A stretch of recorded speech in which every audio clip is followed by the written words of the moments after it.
All right, we have started the recording of the meeting for those who are joining with us.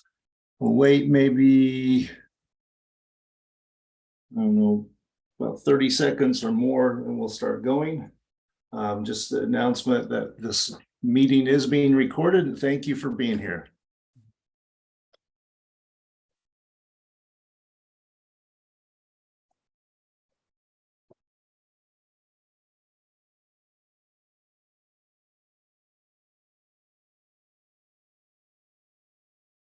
Question for the group. If I put this box of individuals with who's ever got their camera on in the location I did, are you seeing it?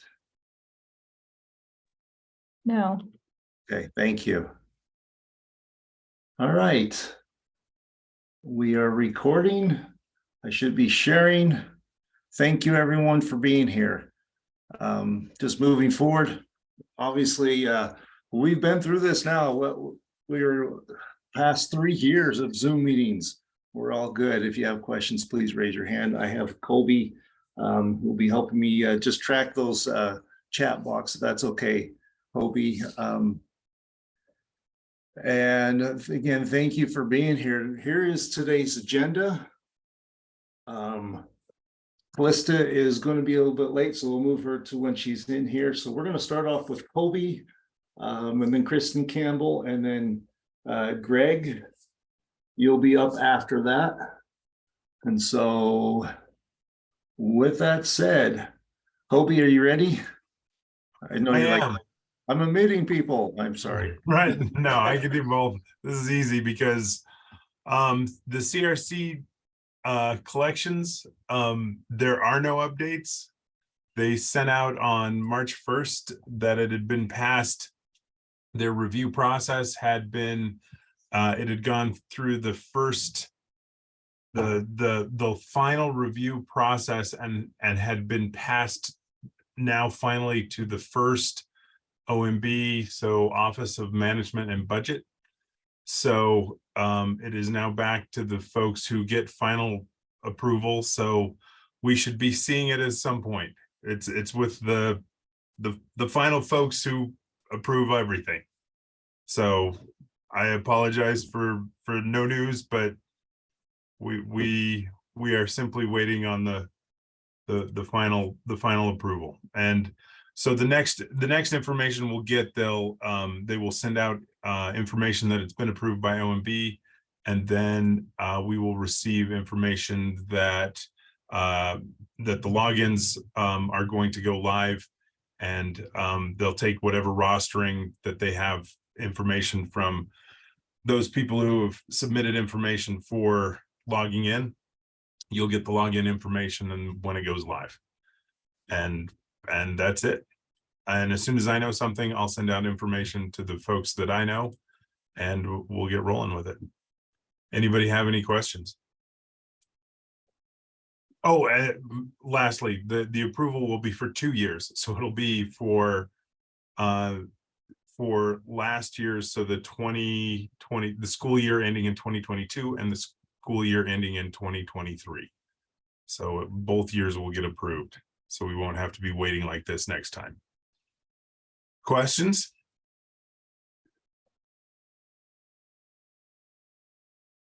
Okay, that's it for me. Awesome, thank you. Okay, Kristen.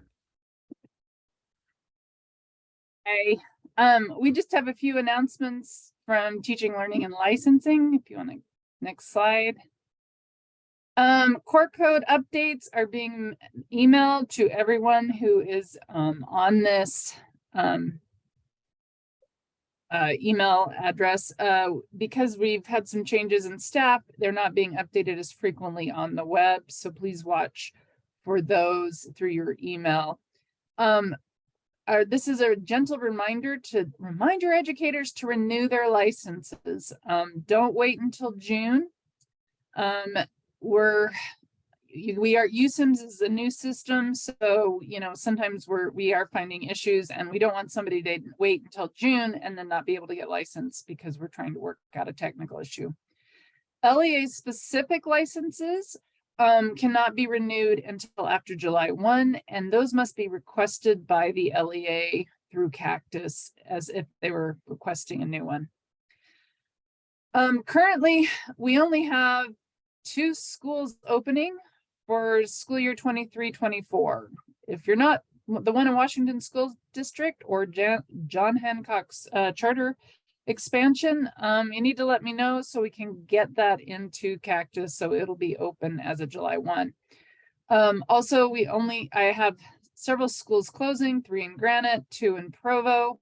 Please let us know if you have any schools that are being closed this year. The last thing is name changes. It is critical you get those to me so we can have them in place as of July 1, so we don't run into vendor issues. I have a form, it's very easy. You just sign it, send it back to us, and with the name change. We've also become aware that maybe some of the names in Cactus, which were put in, back in the dark ages, may not be exactly what the school's called. And this has led to issues with the vendors. Please let us know. We'll change them, but it will be at end of this school year. Is there any other questions? There's a question from Stephen Harward. He says, how do we let you know about school closure? Is there a form or just an email? Just an email to me.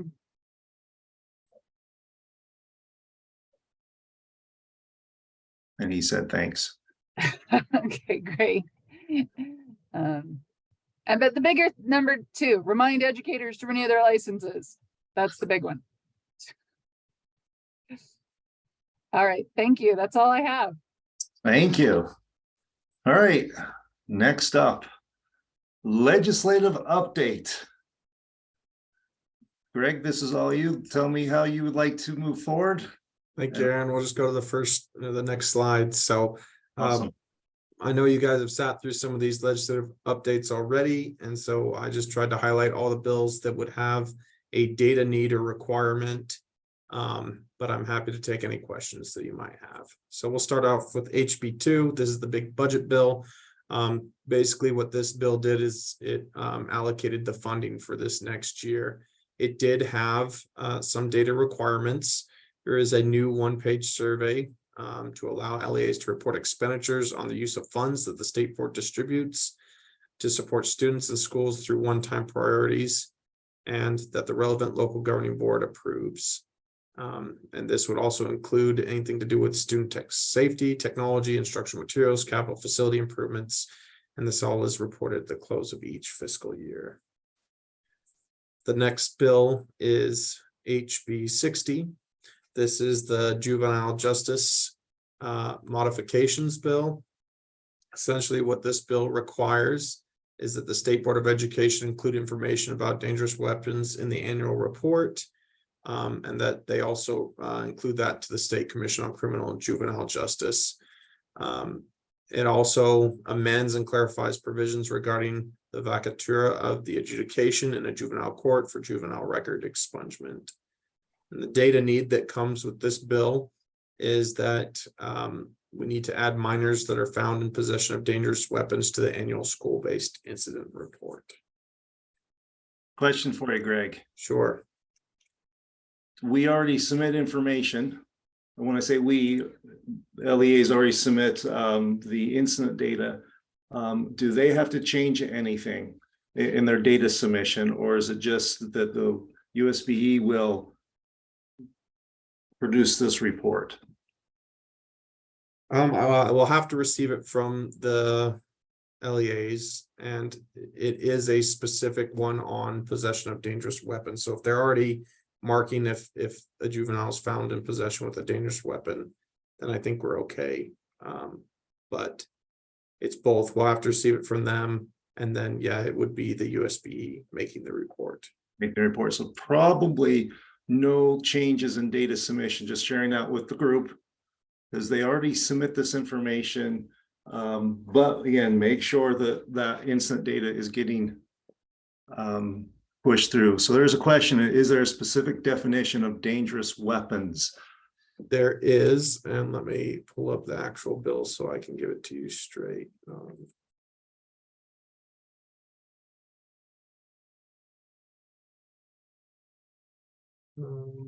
Okay, so it's on line 126 of the bill.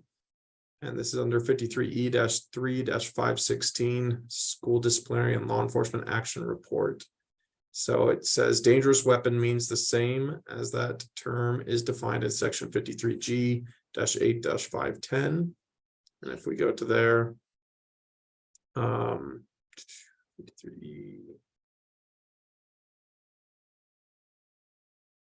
It means a firearm or an object that is in the manner of the object's use or intended use is capable of causing death or serious bodily injury to an individual. And that's in 53G-8-510, and that's a new added section. Okay, so maybe if we just continue to use was a weapon utilized, we can continue to use that field. Is that a correct assumption? Because the LEAs are reporting a weapon was used, and it has a list of weapons, and then I think others in there as well. I would say you'd have to probably check with AAG Quisenberry on that one. The way I read it is they've termed dangerous weapon to mean something specific, and weapon in criminal code can mean a different thing as well. So it would, I think we may have to be careful on that. Okay, there will be a follow-up to this at our April meeting. So thank you. Yeah, no worries. We'll go on to the next one. The next one is HB 154. This is the English language learner amendments. Essentially what this bill did is appropriated funds for the state to appropriate to LEAs for English language learner software and hardware, as well as instructional materials and licenses. And it does require that the USBE make these allocations in proportion to the LEA's share of English language learners. The data need that would come with this one is before July 1st. We have to provide a funding projection of annual and one-time costs associated with the implementation of this particular policy. Okay, there is a hand raised. Cliff, if you want to go ahead, this might be the last bill, but yeah, this was actually on the last bill. I just put something in the chat for reference for people about what the Utrecht's clearinghouse specification specifies for weapons, that we have codes which are in place, a numeric code that then relates out to handgun, rifle, shotgun, other explosive device, knife, or other sharp object, other object used as a weapon, substance used as a weapon, look-alike, and none. okay. Thank you. Okay. We'll go to the next one, HB 190. This is the local education agency personnel amendments. Essentially what this one did is it opened up the Grow Your Own Educator Pipeline program to school counselors. So that added a few more people into who could actually get licensed through the Grow Your Own program. And the data need that comes through this bill is that there's actually a new category. So Aaron, I wrote all these in there. You'll have to decide if these are new data categories to put in, but there are two new things: school psychologist and school social worker, that are added to the Grow Your Own program. Okay. Awesome. And I believe that's going to be through Cactus, but we'll follow up on this one as well. Thank you. And so I guess when you read data need, it's potential data need for you guys to decide if we already have it or if it's something that needs to be added. So our next bill is HB 215. This is the funding for teacher salaries and optional education opportunities. This is the bill that created the Utah Fits All Scholarship, which allows private and homeschool students to receive up to $8,000 in funding for their educational expenses, and also provided an increase in teacher salary adjustment. This one comes with a data report need. They want us to report on the cost effectiveness of the program on or before September 1st. And as frequently as necessary, we need to maintain information on the state board's website, including the information on the scholarship account, information on the program manager and the program manager's contact information, as well as an overview of the program. Okay. And sharing out with the group. Yeah, we don't know how we're going to do this. When we say this, we're talking about the students who are receiving the funds. When they talk about the cost effectiveness of the program, not the increase of the teacher's salary. Is that a correct statement, Greg? Yes, that is Okay. true. So sharing out with the group, not exactly sure how the state board is going to be doing this yet, but I don't think the LEAs currently, and we'll just state that as a general blanket statement of, I don't think that you'll need to worry about reporting this, other than if a student is exiting from your program and go to private school, obviously you need to provide us with that correct exit code. And I'll just add one more thing. A lot of people are asking, how do I get this for, this upcoming school year? It's not this upcoming school year, it's the next. So we got to get the program manager in place first. So that's going to be through an RFP process. Once that person is selected, then they'll start marketing and get the word out. I'm not worried that I'm not worried about the word getting out. So I think it'll be very apparent when things are open, but we've received a lot of questions of how can I get in on this program already, and the answer is you have to wait for the program manager to be selected, and then it's not until this next year. So yeah, and the program manager's job is to run the program. correct. Kind of their own, anyway, yeah. From what the bill states, it should be pretty self-running and very hands-off from USBE. USB and from the LEAs Correct. is the plan. We'll see how this rolls out. It's all new. Exactly. Thank you. All right, our next bill is HB 217. This is the school energy and water reduction bill. What this one authorized is for the USB to provide grant money to LEAs in their outdoor water conservation projects, as well as other conservation projects, and to establish a grant awarding process and a review panel that would review the potential awardees. And so for the data need, the USB is to report to the Education Interim Committee and Natural Resources, Agricultural and Environmental Interim Committee on the effectiveness of the grants. And we're also to require reporting on grant money expenditures and evidence showing, and not showing, but showing that grant money has been used to implement reduced use of energy. So okay. Shoring is how you'd say it if you were Irish, but we're Awesome. showing, yes. This is not a U-Trex data submission process. This is grants management that will be receiving this information from. Perfect. Next one is HB 249. This is the education related amendments bill. What this one requires is the USB create an information management system that would be housed within what's called the parent portal, and it would have record tracking interoperability between LEAs. The parent portal would contain access to policies and resources that are listed in the bill, such as bullying information and other resources along those lines for students, and also information on how to follow the grievance policy when a student experienced bullying. The USB-E is to make some rules that will allow the parents to have access to this, to their students' educational record, where they would be able to access that and remove items or add items as the parent sees necessary. Let me add for the group's enlightenment. This is housed in the USIMS development requirements that we're looking through. But definitely will be some interaction between USB and all LEAs on how to get this up and running correctly. But again, it's not slated for U-Trex, but USIMS. So just kind of sharing out, some of you might be going, well, how are you going to do this? And there you go. That's kind of the plan there. I'm amazed there's no questions yet, but okay. That's fine. Maybe we're maybe they've heard it all before, so maybe this is They're just like, yeah, we're ready for this. it's been a bit of a session, so we could all be, maybe ready to move on. HB 304 is our next one. HB 34 is on the juvenile justice revisions. What this one required is that there become a reintegration plan for minors that have committed felony offenses and create a prevention intervention program at the USBE.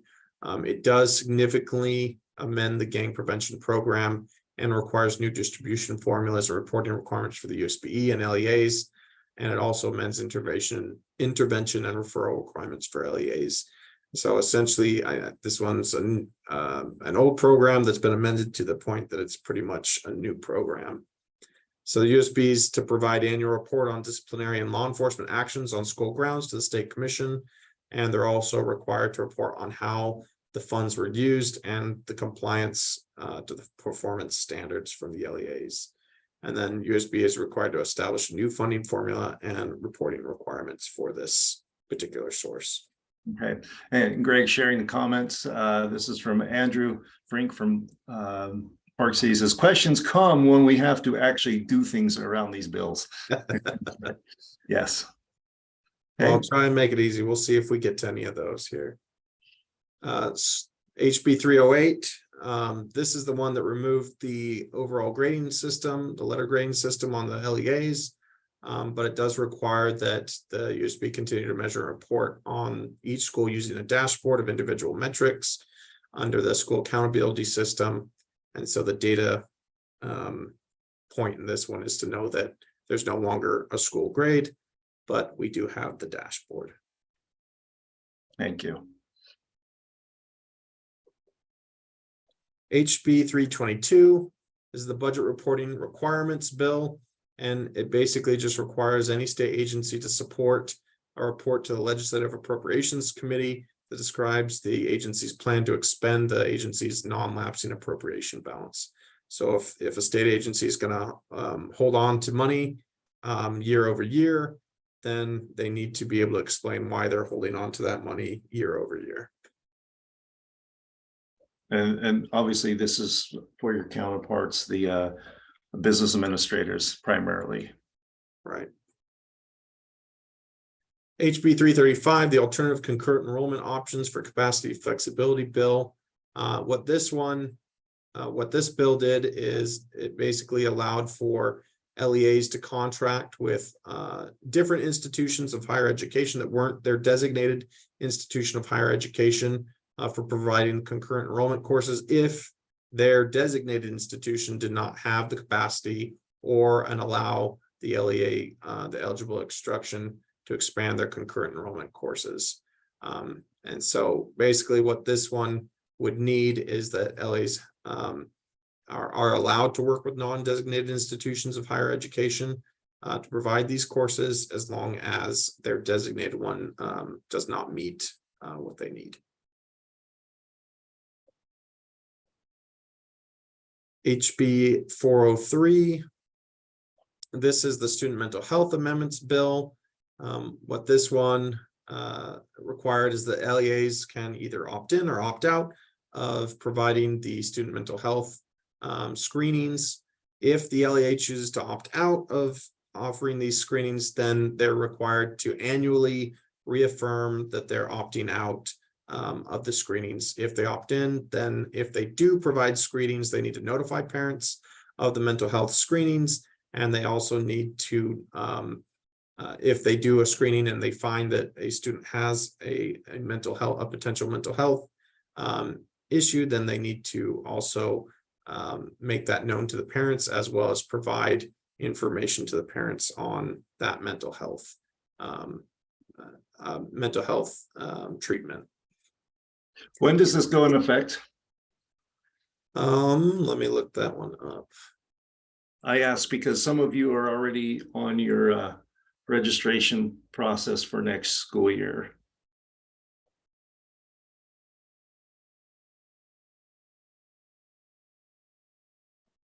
This one,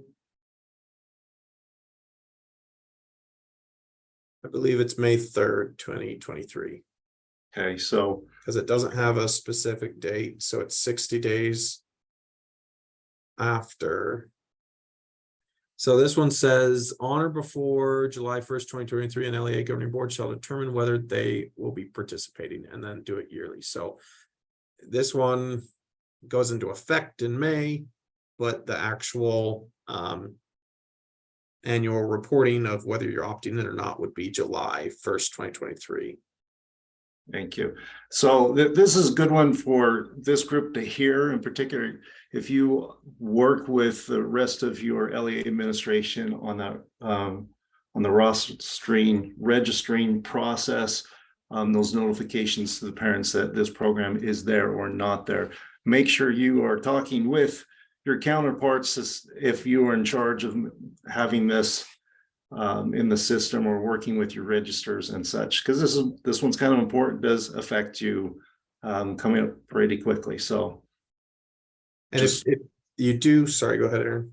no, I just want to flag this one out for the group. Hopefully they're taking notes, or someone's going to check, say, hey, by the way, where are we at on this? Because someone might be coming to you, say, I need, built into your systems, your SIS system, a way to do this. So just again, this one, note to all you guys, just might want to check on this one. Go ahead. You're going to say something, Greg. Yeah, I was just going to highlight the need. So if you do participate in this mental health screener, then you do need to provide the data to the USBE for the annual report to the legislature. And the data that would be required would be the number of participating students that were screened in each LEA that participated, and then the names of the number of participating LEAs and the names of the number of non-participating LEAs. So that'd be for the state, and then an overview of how the funds were used and if they were sufficient. And then the bill does make it clear that non-participating LEAs may not receive funding. So it is, you're either in or you're not for this one. There's an assumption that this is going to come from the student service section at the State Board of Education. So that's under LEA Voorhees. I assume that they'll probably be requesting just the information to be uploaded either in some form or in Qualtrics form for them to receive that information. However, they may be coming back to you and saying, I need a count. And again, so we're not anticipating that this information comes to us via Utrex. So again, just take note that this is something that you might be dealing with. Thank you. Right. And the question came up, says, do we need to notify parents if the LEA does not participate? Answer is yes. Yeah, the only notification that the bill requires is that if you are participating and you're going to send out a survey, then you have to notify parents before sending out the survey. But you also have to tell them, I thought it was like, if you are not participating, you let them know at the beginning of the year you're not participating. And that could be that too. Let me look. I thought that was part of this. So at the beginning, whether LEA will be participating or not. Perfect. And requires non-participant LEAs to report to each year. Rather, let's see, maybe you don't have to report to or report out to the parents. I don't know, it's legalese. Yeah, the only time, so the parent reporting is on if you are sending a survey out to students. Okay. And then the reporting to the state would be if you are not participating. Got it. Thank you. As we understand it right now, answering the question, do we need to notify parents if the LEA does not participate? It looks like that's a no, but recommend that you have your legal team go out and read it just to make sure. Yes, always. Thank you. There was one question about, is this K through 12 bill? Yeah, it just states LEAs, so that would be all LEAs. Great, thanks.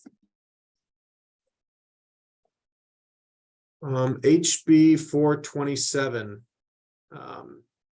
This is the individual freedom in public education bill. And what this one requires is that instructional materials are consistent with the principles that people are equal and have inalienable rights, equal opportunity and individual merit, It also ensures public schools may not deny the practice of prayer, religion, or religious devotionals.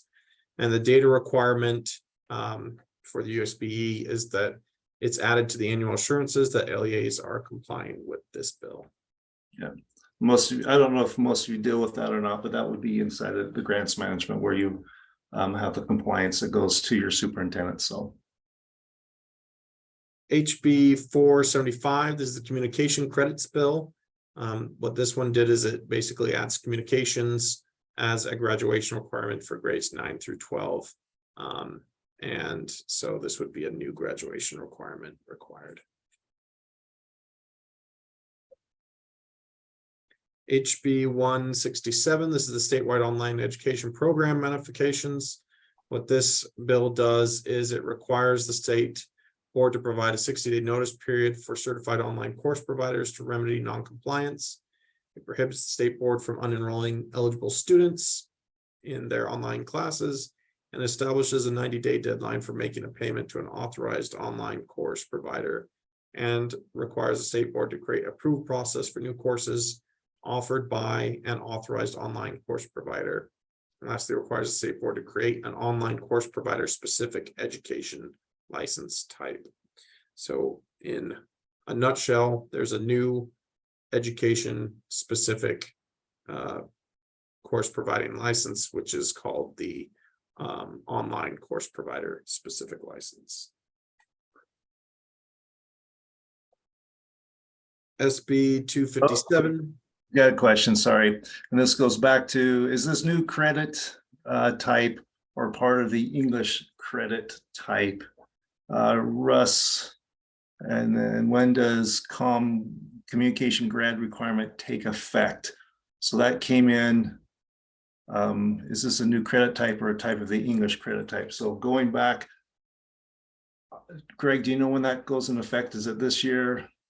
Yeah, let me get that for you. So there's no specific date on the bill, so it would be May 3rd, 2023, 60 days after it's signed into law. And that's rough, right? So the governor's got to sign it, but it's 60 days after. So it's going back to that, more than likely what will happen is teaching and learning will go through that, and they'll update the requirements for graduation and communicate that out. And I assume it also will need to go to our board for their review and any additional modifications. So step one was it came to us through the legislation. Step two, then the board will take that and incorporate it into graduation requirements and send that out. So where that sits or what type of credit that's going to be, they don't know yet. The bill emphasizes 3.0 units in language arts, including up to 0.5 units emphasizing communications. Thank you. So it would be English. Yeah. And so does that mean for current students, again? It takes effect May 3rd, 2023. So that's More information to follow, especially. that's a pretty tight turnaround for graduation, but Yeah, I would assume it'd be next year, but yeah, because it's not a tight turnaround, it's an impossible turnaround. yeah, exactly. And even for next year, because that requires us potentially to have a course for next year's seniors that doesn't currently exist. Right. And that may not be possible. Totally understood. This is one of those, okay. Kristen, I doubt you have an answer, but I'm picking on you because you're in teaching and learning. Do you she's probably like, I'm not answering that. It's an interesting, oh, thank you. She had another meeting she went to go to. Really, we've got to rely upon the teaching and learning to go through an update, and they'll make those definitions. So it might just need to be being worked on and in the books and being in with the rollout. I can say that we have a new specialist over the graduation requirements. She's fairly new. Kathy, can't remember her last name. So that will they will be running that, because every time they look at graduation requirements, that has to run through that process and they update their documents. So heads up, is really good place for that one. Thank you. Kathy Gray is her name. Any other questions on that one? I know we've jumped forward.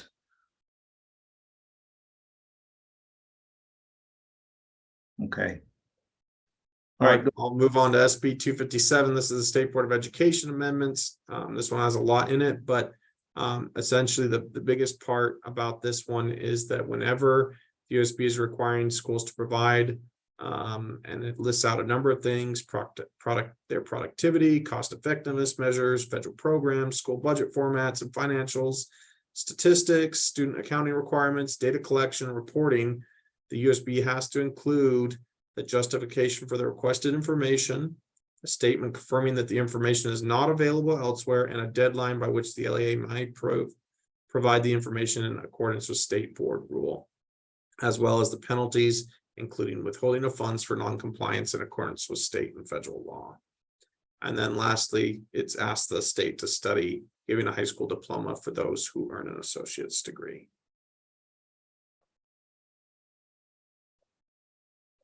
SB 258 is the Upstart program amendments. What this does is it moves the Upstart program under the Economic Opportunity Act under the governor's office and amends and enacts provisions of the program. So USB for our data need, we're basically turning over the existing Upstart contracts to the governor's office of economic opportunity. And then last one I have for today is SB 265, the Education Data Privacy Amendments. What this bill does is it prohibits the sharing of student data that's not aggregated or de-identified, extends the deadline to 2024 for the state board regarding data integration with the local education agencies, and prohibits an education entity from sharing student data with a federal agency except as required by federal law. And so mostly this one's just in there for awareness, for data sharing requirements and prohibitions. Most of this, I believe, is already in our data protection and privacy laws, but it's getting re-emphasized here. The question, sorry, that's making me laugh. Andrew Frink also says, so is CRDC required by federal law? Yes. Thank you. It is. Sorry. He said, I tried. And the answer is, yep, you tried. Stephen, go ahead.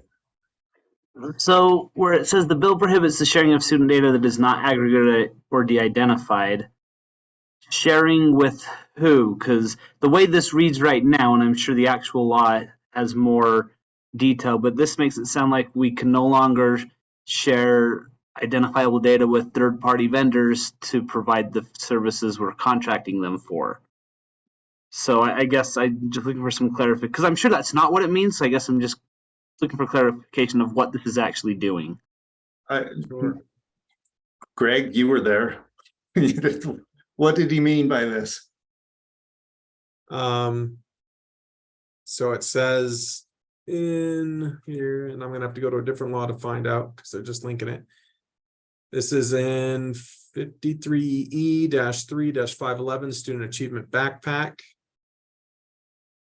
And it's specific under to only sharing with federal agencies, or the federal agency. Sorry, it's only one aspect. No, it might be more. Is that because then the third party vendors this wouldn't apply to, because it's just written for federal agency. Okay, so this is specifically regarding sharing with the federals. I'm certainly not the deciding factor. I was more asking than no. including. So here's what the actual bill says. It says the state board shall implement security measures to ensure that a student data stored or transmitted to or from the Utah Student Records Store is secure and confidential pursuant to the requirements of the Federal Education Rights and Privacy Act. B, an authorized LEA user may only access student data that is relevant to the user's LEA or school. And here's the new part. C, except as provided in section 53E9-308, which we'd have to go to, which is authorized student data sharing section.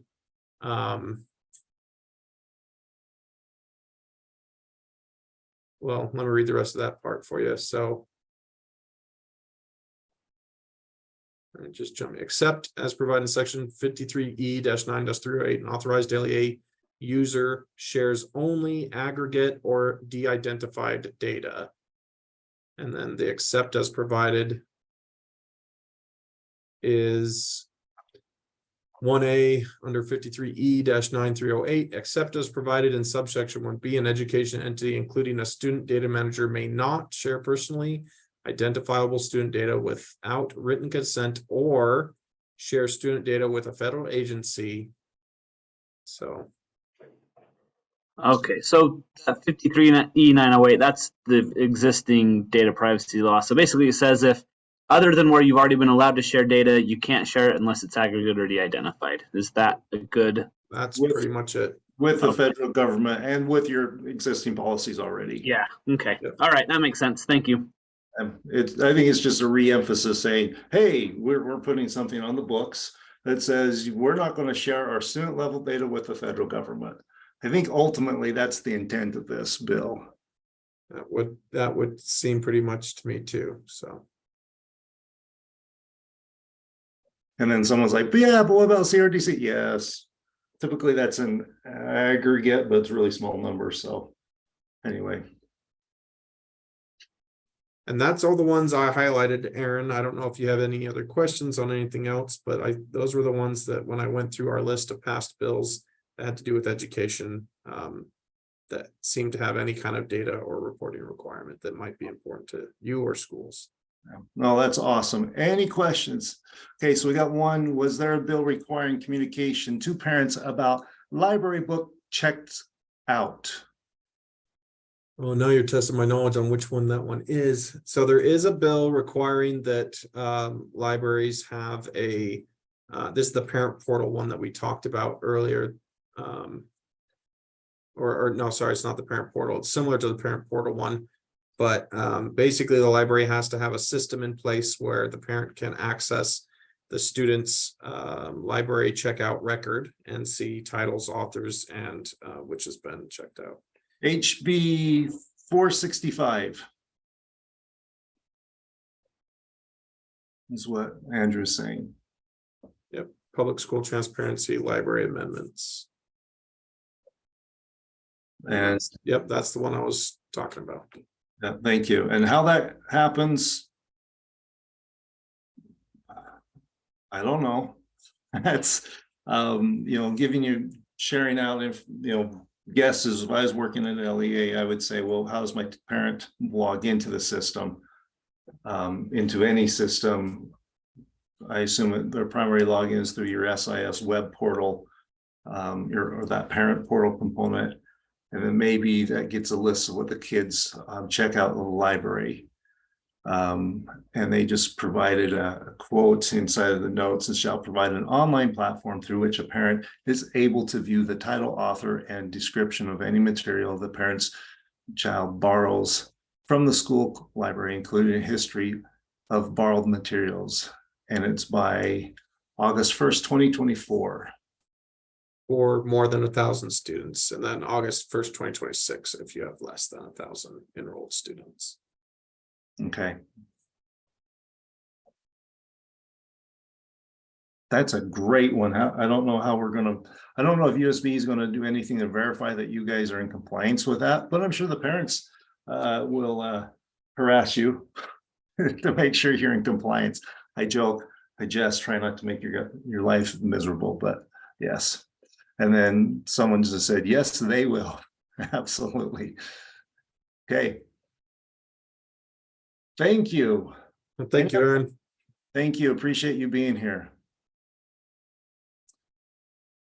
Nicole, are you here? Yes. Do you want to talk about this and I'll do any follow-up wrap-ups? Sure. I'll turn on my camera here. We are looking for the remainder of LEAs to update their calendars on the website. I'm sorry, Aaron, is it the data gateway? Yeah, it's on the data gateway. Yeah, data gateway. So this will be for the 2023-24 school year. A number of you have, I'm sorry, Nicole, I'll be quiet. Go ahead. No, it's okay. Like he's saying, a lot of people have already updated it and a lot maybe haven't about. So I'm going to be sending out a reminder email today with a step-by-step sheet to show you how to go ahead and do that. Yeah. Hey, here's the thing to note behind this is inside of the data gateway, there is a LEA calendar user permission. We will be sending the list out to those who have that LEA calendar permission. So it may be you who are participating, it may be someone else. Just know that that is in there for you to complete. Question came in, is there a way for us to know which districts have not completed the school calendar entry? We can remind our people if needed. And the answer is yes. Assign it, I'm trying to think of the data gateway as LEA admins, if you can see it directly, or if you just need to add the permission to yourself. But basically you go to the data gateway, you click on tools, you go over to calendar, check to see if you're in the right year, and then just go down and see if your information has been added in there or not. Do you need a demonstration on how to do that?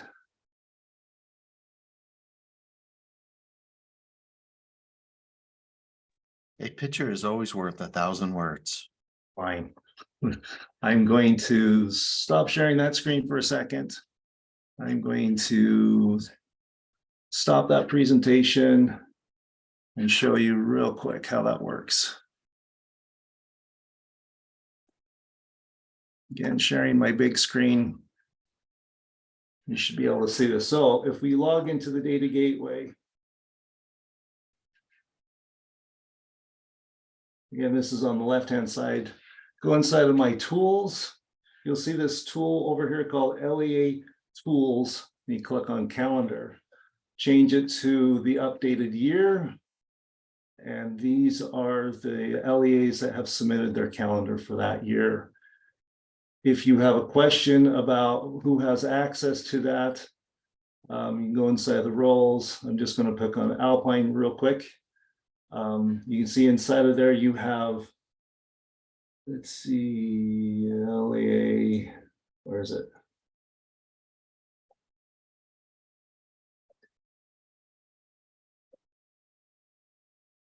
Why am I not seeing it?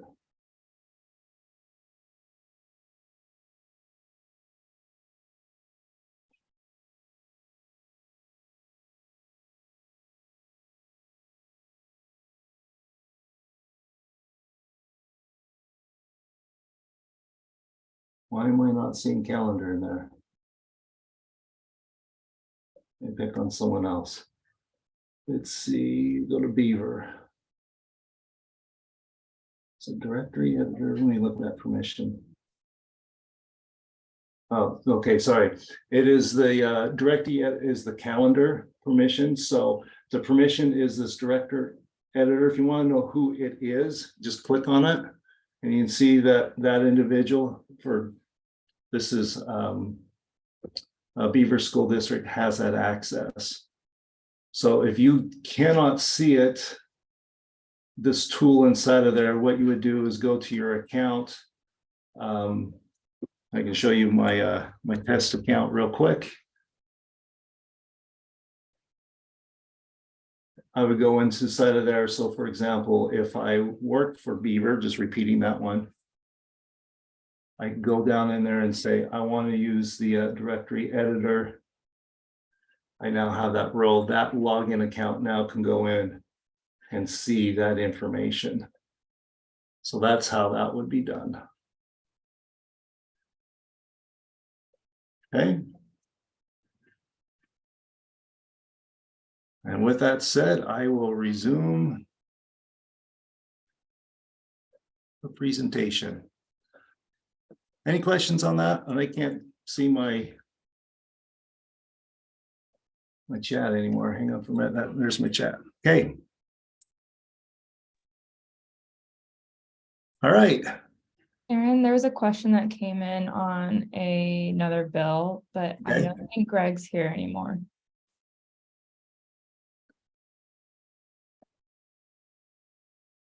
So the question was, did the school gender identity policies SB 100 pass, and should we discuss that if it did? Thank you for that question. Actually, it did. That's the that did pass. I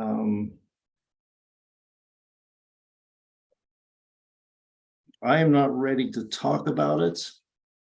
Did anyone read through that or have any information they would like to share with the group at large?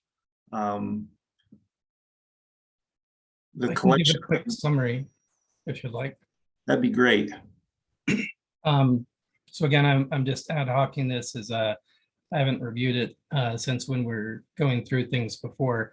But the general concept is that parents have the right and control over any gender identity of their students. So the LEA has to make that available of what they've identified as, and they also are not able to change it without parent authorization. So the parent gets full control over what the LEA has for that. And the LEA is not allowed to hold any secondary identification. So you couldn't bypass it by saying we send this one to the state, but we hold it on our own in a different field, that it strictly prohibits that. Thank you. Stephen, you had your hand up? I did, but Cliff just answered the question. So, because we do have the two fields, and so I was wondering how that would impact the second field. So, Okay. Thank you.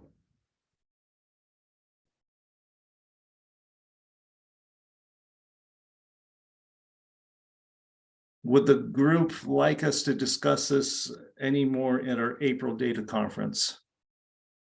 That, when I say this one, this bill in particular.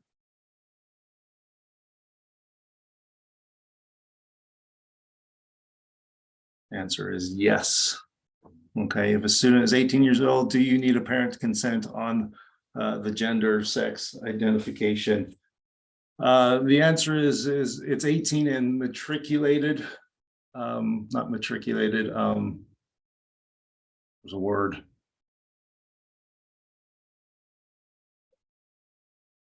Emancipated, thank you. And so that's the threshold. Once they become emancipated, then yes, they then it goes to the student has the right to do that. But now we're splitting some hairs inside of there, so that's an interesting question. Thank you. But we'll add this to the April conference. Hey, moving up next, we have LEA with some special education updates. Okay, and next slide, please. Okay, so the first thing I'm going to go over is, I've actually covered this in the last meeting, but we do have a new development on this, and there were some questions last meeting that I didn't have answers to at the time. So we'll go through it again. It's also a pretty important item to make sure that people are aware of and understand it. So this is an approved change to R277419. It will be effective July 1st, 2023, and it's regarding the student membership eligibility, specifically the 10-day rule. So it says that an LEA shall continue to provide a student with a disability a free and appropriate public education, FAPE, even when the student has not attended school or engaged with the LEA during the prior 10 consecutive days, shall maintain the student's enrollment in the LEA and may continue to count the student in membership for funding purposes up to 30 days if the LEA documents that the LEA is working to locate and engage with the student with a disability. And these links here, the first link will take you to the board rule change that's currently available with markup. And then when that's no longer available on that page, and you'll just go to the regular page with all the board rules, and you'll see it published there without the markup. Okay, we have a question. So does this basically just make the 10-day rule a 30-day rule for students with an active scram? With the stipulations of that you have to be doing the locate and engage, and you have to keep documentation. But I will go over that in the next couple of slides. Okay, so in summary, basically, we'll refer to this as a 30-day rule. And these updates that will go into effect are essentially an additional financial benefit to LEAs. So previously, an LEA could only seek funds for a student for up to 10 consecutive school days of unexcused absences, but your LEA might still be doing outreach activities, trying to locate and engage that student beyond the 10 days. So now you can seek some funding to cover those efforts. So you'll be able to seek funds for a student with an IEP for up to 30 consecutive school days of outreach if you decide to do so. If the LEA does decide to seek funds for up to 30 days, USBE will require that the LEA document its efforts to locate and engage the student. The allowance of the additional funds is not dependent on the LEA being successful at those efforts, just that those efforts are made and that they're documented. Emilia? Okay, so yeah, I see the chat. If we have a student that has missed 65 days of school for a year, what can we do? So the question is, are they consecutive? So board rule doesn't allow you to keep that student enrolled beyond a certain number of consecutive unexcused absences. So I guess that's the other question. Are they consecutive and are they unexcused? So this rule allows you to collect additional funding starting next school year for up to 30 consecutive days of absences rather than just 10. Now, if you're talking about a student who these absences aren't consecutive, that the parent is providing excuses, valid excuses for the absences, that's not what this board rule is about. As far as what you can do, if this is a student with a disability and you're wondering about outreach, I'd recommend contacting a specialist in the special ed department here at USBE who can help you work on things that you can do to try to come up with a way to provide the FAPE to the student in a way that works better for them. Okay, and then the 30 days assume that there is nothing terminal, like knowing they've moved or other factor that confirms that they not return. Correct? Yes, that is correct. So basically, the 10-day rule is always, you don't know why the student's not coming. They basically disappear, or maybe you know that they're dropping out. So yeah, it's not like they've moved or gone to a private school or something like that. It's something where they've become unengaged. You don't know what's going on with them. Your attempts to reach out to them and find out what's going on with them are unsuccessful in getting the student to return to school and re-engage with the school. Okay, so some limitations to this new 30-day rule. So this applies to instances when a student who is eligible for a FAPE has more than 10 consecutive days of unexcused absences. It is not meant for instances when a student exits the LEA due to parental choice, transferring to another school, etc. The LEA must hold a seat for the student and be prepared to return the student to membership and provide the services and supports on the student's IEP. And the LEA must work to locate and engage the student and must keep documentation of those efforts. Next slide. Okay, so maintaining the student's enrollment. Why do you need to do this? So If a student with a disability is unenrolled from your LEA due to unexcused absences, that removal could be deemed a denial of FAPE, depending on the circumstances, i.e. a lawsuit. The LEA remains obligated to provide that student with a FAPE regardless of the membership record. There are protections for a student with a disability under IDEA and USBE special education rules that will persist beyond the 10 to 30 days for which the LEA can continue to claim membership. Though the LEA is limited in how long they may keep the student in membership, the LEA is advised to hold a seat for the student, or in other words, be prepared to provide a FAPE if the student returns. Okay, so some nuances of what it means to maintain a student's enrollment. So maintaining the student's enrollment may be taken to mean that the LEA is holding a seat for the student. The LEA is prepared to provide a FAPE if the student returns. The LEA is maintaining a record for the student in their SIS.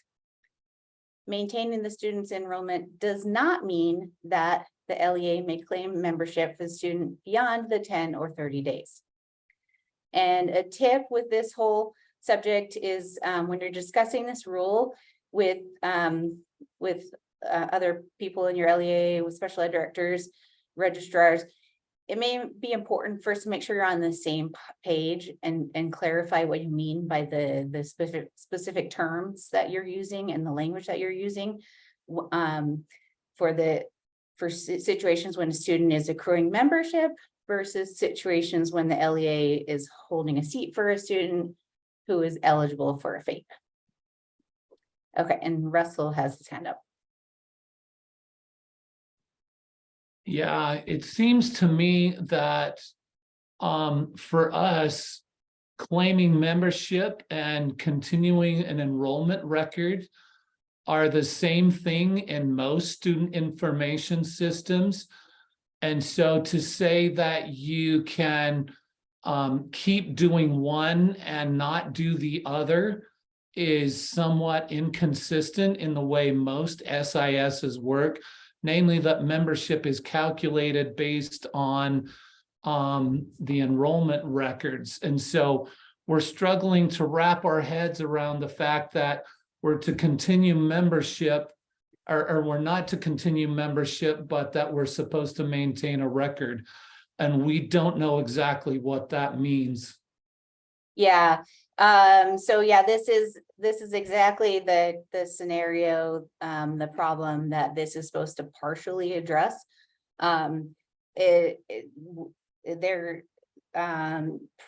Perhaps the step we need to do is develop a better picture, better understanding, better terminology of what that means.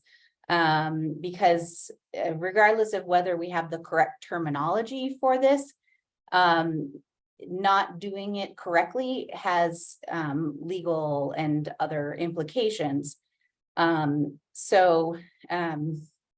This is a first step at trying to find a solution for something, a requirement that's always existed, but was kind of just this thing that was a dark area that nobody really knew what it meant, other than maybe some special ed directors that were stressing about, okay, I can't, I have to unenroll this student because of the 10-day rule, but what if they come back to school and like if it's a small charter and they're at their limit for enrollment, what do they do if the student wants to come back and they have to deny a spot for the student, and then that could be deemed a denial of FAPE. So I know I didn't directly answer your question, but yeah, clearly we need additional work and discussion on this. Stephen?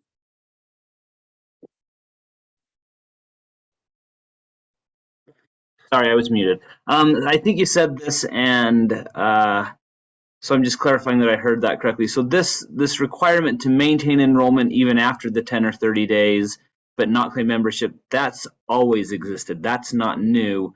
The new part is that we have an additional 20 days that we can receive funding while we're trying to figure out why they're not coming and get them to come back.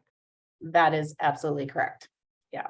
Okay, so to some extent, at least for, I mean, you mentioned charter schools and, limited room, like the larger districts, if a student comes to us who's in the boundaries, we're going to enroll them 99 times out of 98. So, Yeah.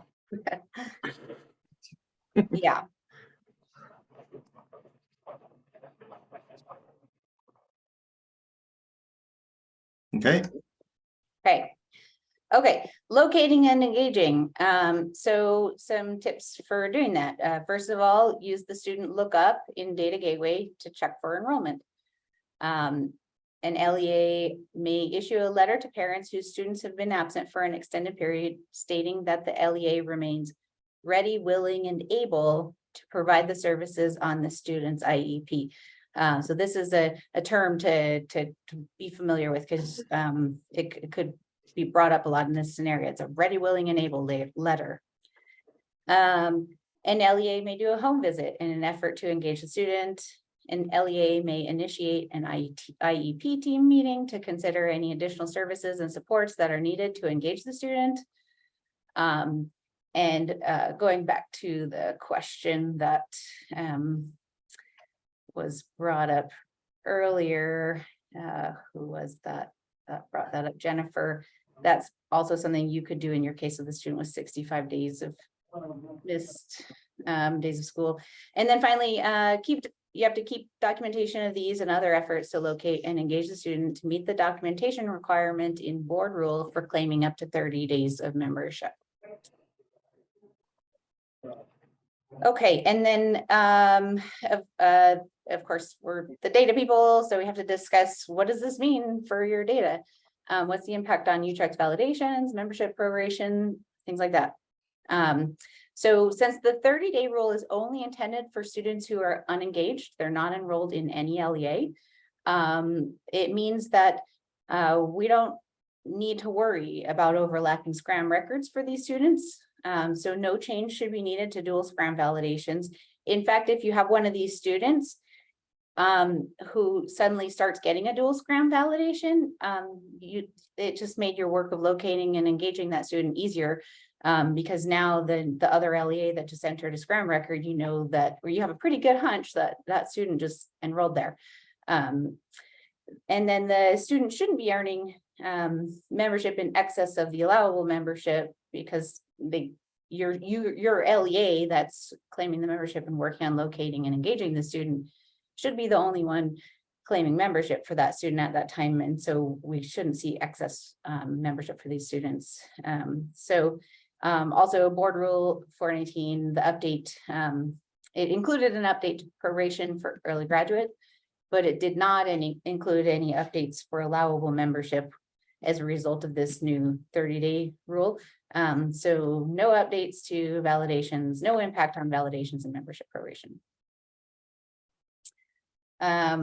Okay, who keeps the documentation, the registrar or the special ed teacher? Is there guidelines on how to track and maintain the documentation, or is it up to the LEA? So this is something that we'll be working on with special ed transition specialists and monitoring specialists to come out with some guidelines on how that's going to happen. It'll probably be one of the things that's included in monitoring. So the answer to that question is to be determined. I'll follow up with you on that in a future meeting. Okay, and then now the new thing. With this new change in board rule, we're adding a new SCRAM exit code M. So in response to the change in board rule for students with disabilities who have become unengaged, we are adding another SCRAM exit code M for a membership exit, when a student must be exited from membership due to unexcused absences. LEA should use SCRAM exit code M in scenarios when they have a student who becomes unengaged and they need to be prepared to provide a FAPE if the student returns. Slide, please. Okay, and then the purpose of this new code is having that exit code for this scenario may help LEAs more easily track and identify students in this situation. If you have a way in your SIS of filtering on Scrum exit codes of M, you would also be able to use the Scrum CCW detail report in Utrecht's reports to look for Scrum exit codes of M. And then also another purpose of adding this code is it will allow USBE to analyze how often this is happening, how often the students return, etc. Okay, is this exit code available this year? So we are in the process of adding the code right now. It should be available pretty soon. You can start using it if you want, although we're really more expecting LEAs to start using it in the 2024 school year. When we have that new 30-day rule implemented. The exit code was the exit code for a regular student. We're just talking about Scrum exit codes. So the regular exit code you would use on Scrum records would be the X code, which just means that the student exited your school. Have special ed directors been told about this yet? They've been told about the change in board rule. They haven't been told about the additional M Scrum exit code that we're going to announce that in the April special ed directors meeting. If the student enrolls in a different school, would you update the exit code as of the date they enrolled in the other school or the date they last attended?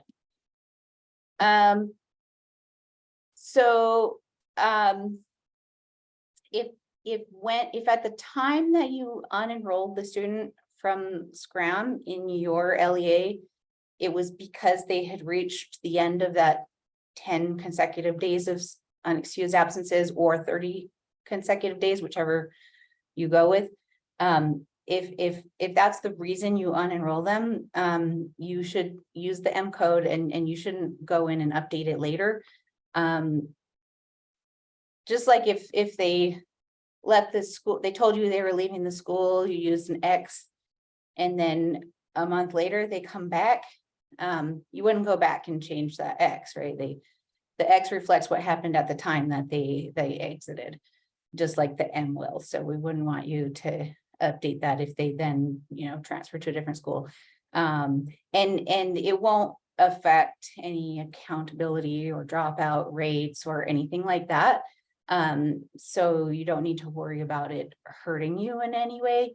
Like this slide that says the purposes are basically to help identify when this is going on and kind of look for trends in what happens with these students. And do we update the exit code when we locate the student and are enrolled at a different school? So nope, just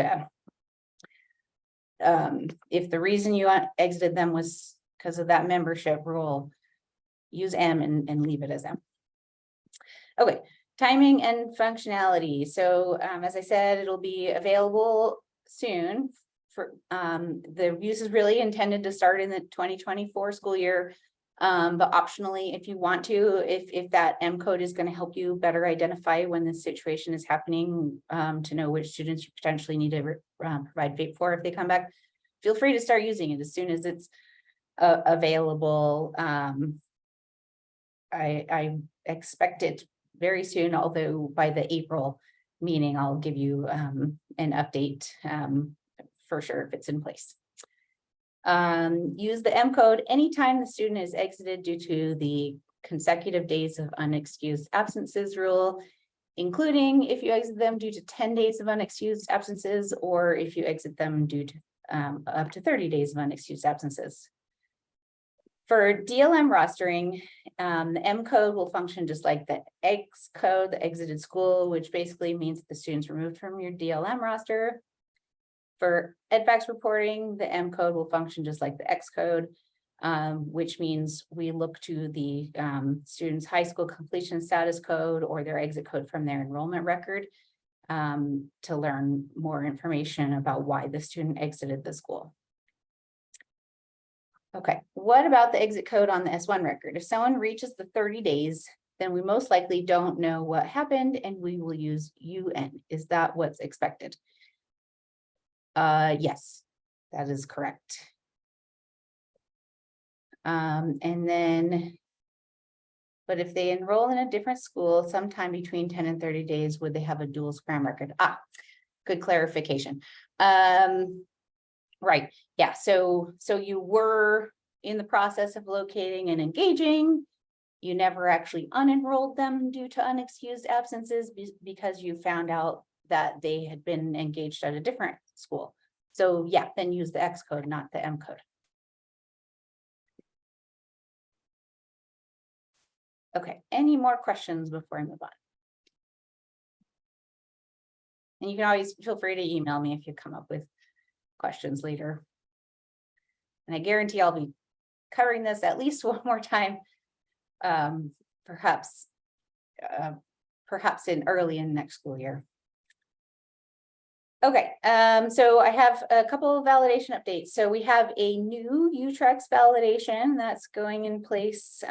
It's a essential elements inconsistency level 2 warning.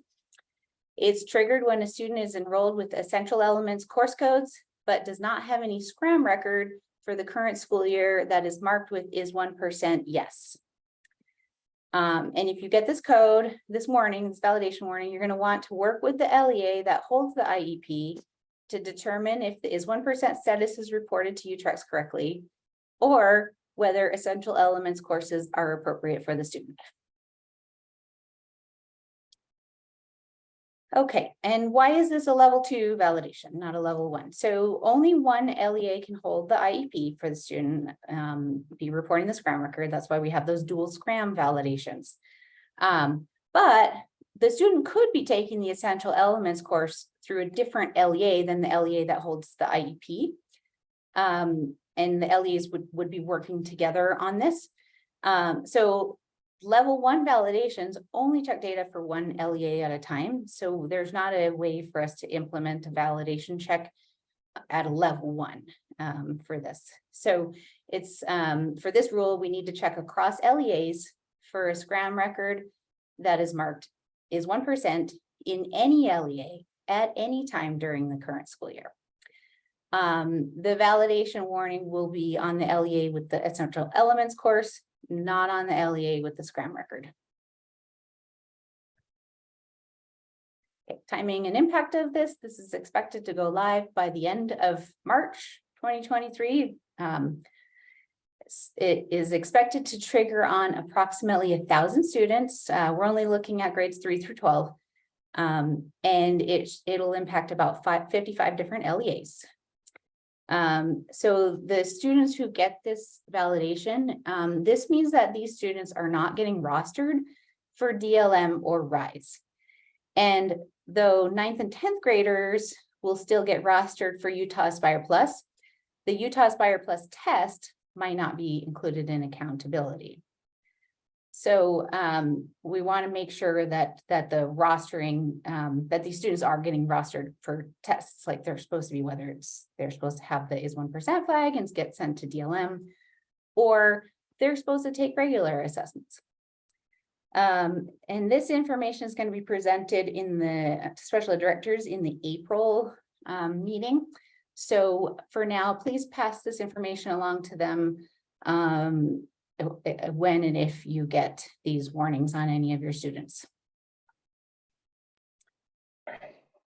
Okay, and then here's the what to do if you get this warning. So first of all, work with your special ed director to verify whether the student's data is entered correctly into your SIS. Check the scram is 1% status and check course codes. Maybe that essential elements course code is an error. And then if a different LEA is reporting the scram record for the student, both LEAs will need to work together to verify data accuracy. And finally, if the student is not a student with a significant cognitive disability, i.e. they're not a is 1% student, and they are getting the warning, the student's IEP must be reviewed for appropriate course assignment. And next slide, and then I'll go to the questions. And appropriate course assignment, if a student's IEP says that they should be taking a general education assessment, RISE or Utah Aspire Plus, then the student should be enrolled in general education courses. And if you have any questions about appropriate course assignments, Tracy Gooley is the contact. Okay, so Stephen asked, I think I misunderstood what the actual validation is. Can you go over that again? Matt Ward said, I believe the validation is that a student who is scheduled in an essential elements course needs to also have a valid Scrum record. One more detail, that Scrum record needs to be marked as is 1%. And Aaron, if you'll go back a few slides to the actual, what the validation is right there. Okay. So the LEA that's reporting the essential elements course is the one that would get the validation error. And they would get that validation error if if the student doesn't have a Scrum record for the current school year marked is 1%. And that Scrum record could be in any LEA at any time during this year. If they meet that requirement, they have a 1% status at any LEA at any time during this year, you will not get a validation error on your essential elements course. So if you do have an essential elements course reported and it gets this validation error, that means either that the course assignment, the course code is needs to be reevaluated. It might not be an appropriate course for the student, or there's a data error. The student's Scrum record doesn't reflect that there is 1% student, and that data just needs to get updated. Okay, and does the opposite apply? Does a student marked as 1% also need to be enrolled in an essential elements course? No, it does not apply. And there are a whole bunch of different reasons for it that we can't make it required that students who are marked 1% have to take essential elements course. So no, you won't get a validation for it happening that way.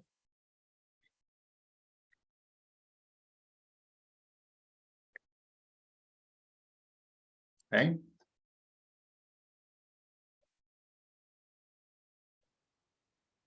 Okay, and then I have another validation update. So this is a proposed new validation. Looking at the phone number for students with disabilities. So so their indicator 8, indicator 14, certain monitoring, federal monitoring requirements make it so USBE needs to be able to get a hold of students with disabilities. We need home contact information for the students. And sometimes it's a year or two later after they're no longer enrolled in your LEA. And if a phone number isn't part of their record sent through UTREX, it can be really difficult a year or two later to track that down. And so we really need to get those phone numbers for students with who are on IEPs. So this new validation would be a warning, looking at, first of all, if the student has an S2 record, a Scrum record, then it looks at the phone number field on the S1 record. And if it's blank, then you'll get this warning. And the error message will say that phone number cannot be blank. Okay, so as far as UTREX, the field description, the only thing that I'm going to update in there is where it says optional. I'm going to change that to say conditionally required because it's optional for some students, but it's required for others. And the rest of what the UTREX spec says is this is a 3-digit area code plus 7-digit home phone number. The field is numeric or left blank. Since this is used by special education to facilitate monitoring of educational services provided to students with disabilities as required by federal law, there should be a phone number for each student who has an S2 record. This field is optional for all other students. And if left blank, if not blank, must contain 10 digits. Next slide. You see there's a question from Steve. What if parents refuse to give us a number? That's why this is a warning, not a fatal error. The indicator 8 and 14, results driven accountability, not having phone numbers, not being able to get a hold of students, can impact the state and LEA RDA scores. So that's the potential negative outcome. But that could also be happening for other reasons, not just that we don't have a phone number, but so there are negative implications if we don't have phone numbers. But understanding that a lot of parents are going to refuse that. That's why we're only making this a warning, not a fatal. But please do your best to try to get phone numbers. Okay, so the timing on this will be to be determined, because it's just in proposed validation state at this point. If it were to go live today, however, it would trigger on approximately 6,700 students and from 122 different LEAs. So since right now schools are starting to register students for the next school year, this is a good time to pass this information along to registrars. Let them know, make sure they understand that phone numbers for students with disabilities aren't optional.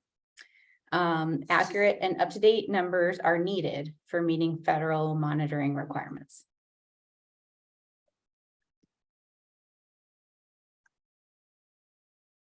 Okay, any other questions on the phone number proposed validation?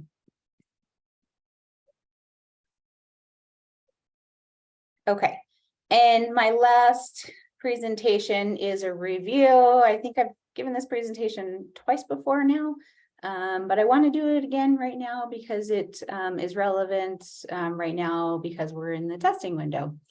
So a summary of part-time codes. This presentation is having correct part-time codes can impact EdFact's assessment participation rates. So now while we're doing assessments, this is a good time to make sure codes are reported accurately for any part-time students. This can also impact accountability. Students who are not full academic year would be excluded from accountability because they don't have the 160 days membership requirement to qualify as FAY. But if they have the part-time code and they took a test, they should be included in accountability if they're a part-time student. So having that part-time code in there is important for that reason. And finally, this can impact mobility rate data. Students who are not full academic year are identified as mobile unless they have a part-time code. So that means that a part-time student who isn't expected to attend 160 days because they're only enrolled part-time would get mistakenly identified as mobile if they don't have the part-time code correctly reported. Okay, so we updated the UTREC specs in June of 2021 to expand the definition of when you should use the S code, because the S code used to have some other limiting factors, but really we want to have a part-time code for all the possible scenarios of a student, of reasons for a student being enrolled as part-time. And H is for those students who are primarily homeschooled and then enrolled part-time. P is for students primarily private schooled and then enrolled part-time. S kind of is the catch-all for all the other scenarios. So that's basically what was added here. And then note 4 says don't report a student as part-time if they are enrolled full-time, but attend less than a full day due to a release or exemption as allowed by board rule. Actually, I'll need to check if that number is correct. I believe this is one where they can do releases for there's a whole list of different things. I can't remember. But anyway, there's certain releases are allowed in board rule. Okay. So the EdFacts information of why it's important for EdFacts participation files. It says basically that all students are expected to test. So we're not gonna put every single student in your denominator though. For participation rates, if a student is only enrolled part-time, if they're only coming to a USPE school to take math, we're not gonna put them in the denominators of science and language arts. But how do we know they're a part-time student? We need that part-time code. So the part-time code is important to make sure you're not erroneously getting non-participants in your participation rates from these part-time students. Okay, and the next slide, please. Okay, so just a quick review of EdFact's participation business rules in general. We include all students in grades 3 through 8 and 10 who had active enrollments during the testing window, or for DLM, if they had a scram record reported by the school with a 1% flag. The Rise in Utah Aspire Plus, the rules are going to be slightly different for full-time versus part-time because Rise is triggered by course enrollments and Utah Aspire Plus is triggered by grade level. Full-time students, if they don't have a part-time code reported, we'll treat them as full-time students. We expect them to test in all 3 subject areas if they had at least 1 eligible course enrollment in any of the tested subject areas. For example, a full-time 8th grader who is taking math but not ELA or science is included in the denominator for math, ELA, and science. Part-time students, however, are only expected to test in the subject area in which they had an eligible course enrollment. For the math file, i.e. for the math file, they had to have an enrollment in a math course. So for example, a homeschool student who is only taking a math course is only included in the denominator for the math participation rate. Okay, and then of course, anytime I'm talking about EdFacts, there's always caveats. So EdFacts requires only 1 each student unduplicated count of students. And so that means that if a student has 2 different science tests with valid results, we have to apply some tiebreakers to narrow it down and only include 1 of those results. But basically, in short, we try to give preference to records that will be participants if there's more than 1 test record. And we try to give preference to records that are proficient if there's more than 1 test result. And then, let's see, EdFact's business rules, and therefore the participation and proficiency rates do not match rules used for accountability or data gateway. Okay, and then the second reason why part-time codes are important, accountability. Students identified as not being FAY could be excluded from accountability metrics when they should not be excluded. With accurate part-time statuses, we could identify students who were not FAY, but were nonetheless expected to test, and we can give credit to LEAs for these students' participation. And then finally, identification of mobility. We've improved our process of identifying mobility over the years. The old way was simply looking at, did they have less than 160 days of membership?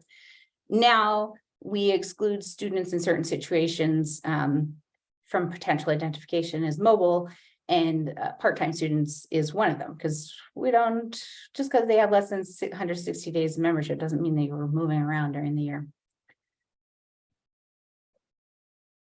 Okay, the takeaway, if a student is enrolled part-time and their UTREX record does not reflect this, it could decrease your participation rate by including part-time students in the denominator for subject areas in which they were not enrolled.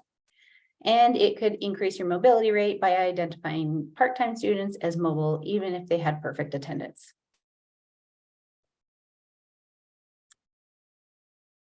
Okay, thank you. Any follow-up questions?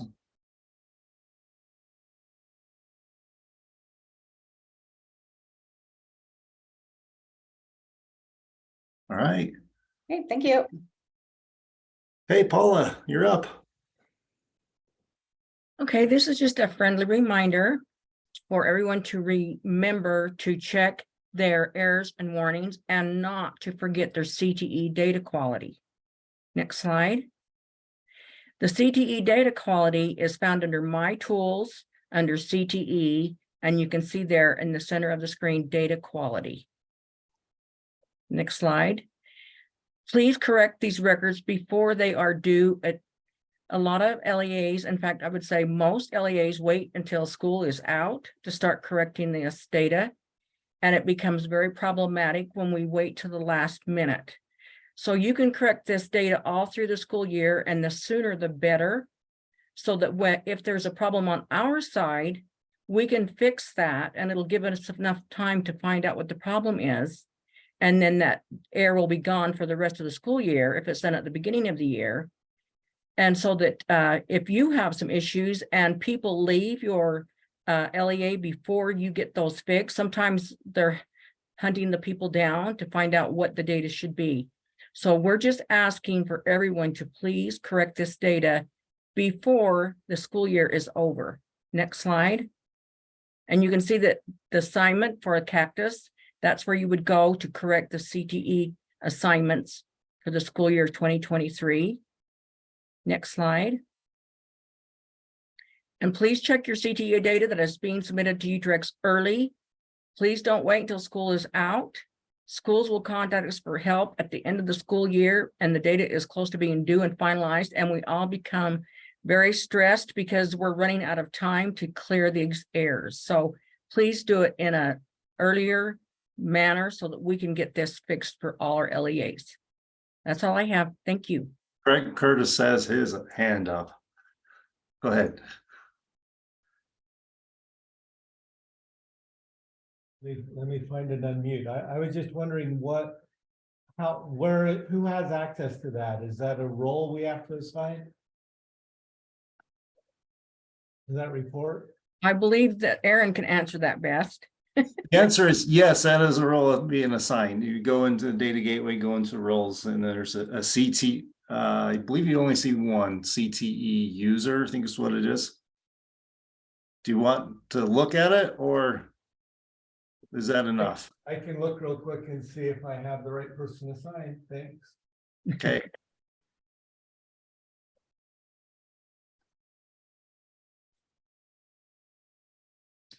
All right, I can take over from here. SSID errors and warnings. Again, a friendly reminder that the clearing of the SSIDs and warnings is very critical to your students' data, that it is able to go through at all the right times and get the student the results that you would hope that you're actually getting from everything else tied through all of USBE.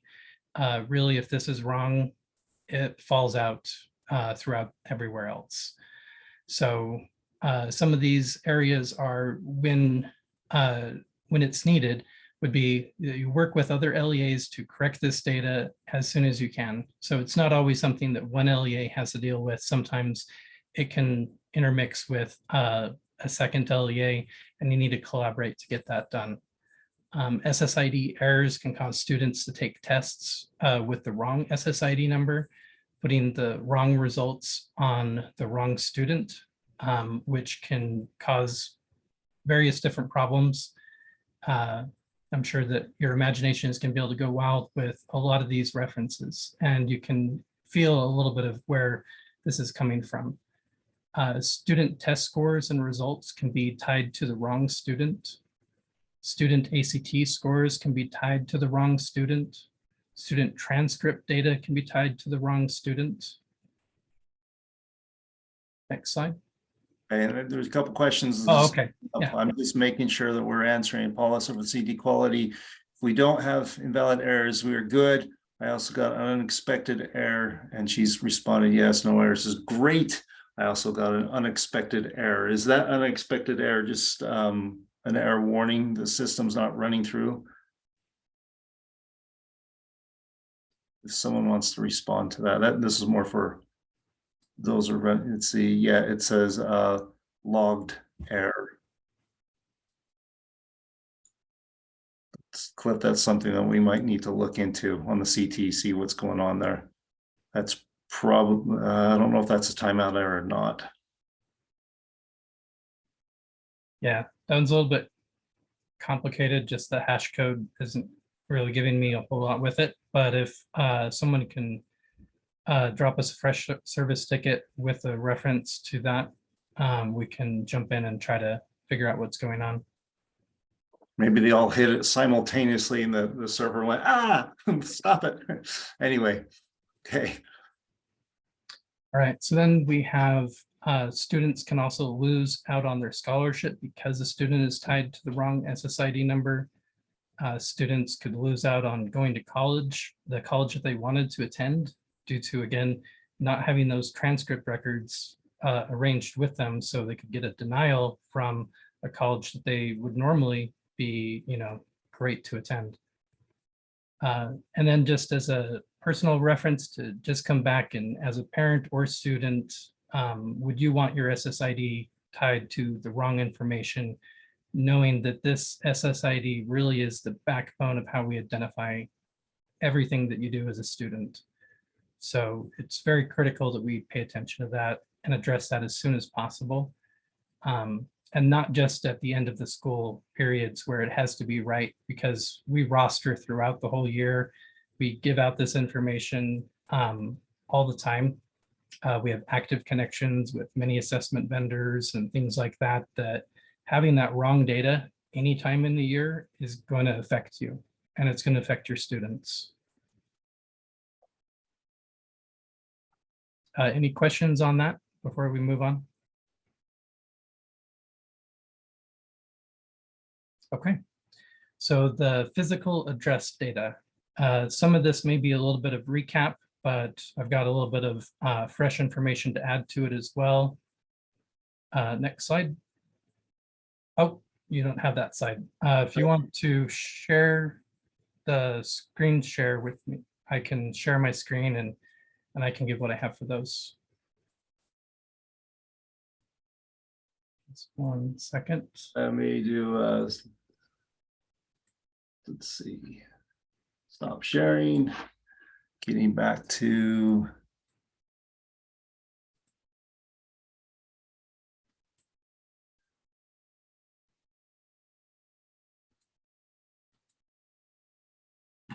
Go ahead, try it now, Cliff.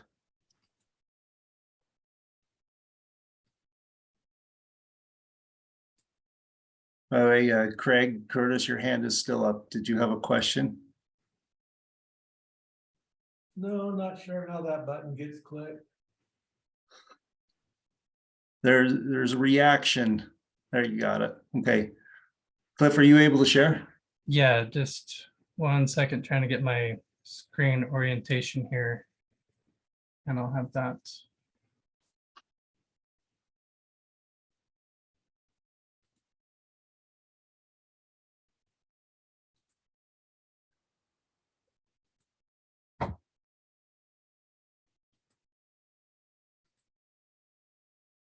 Okay.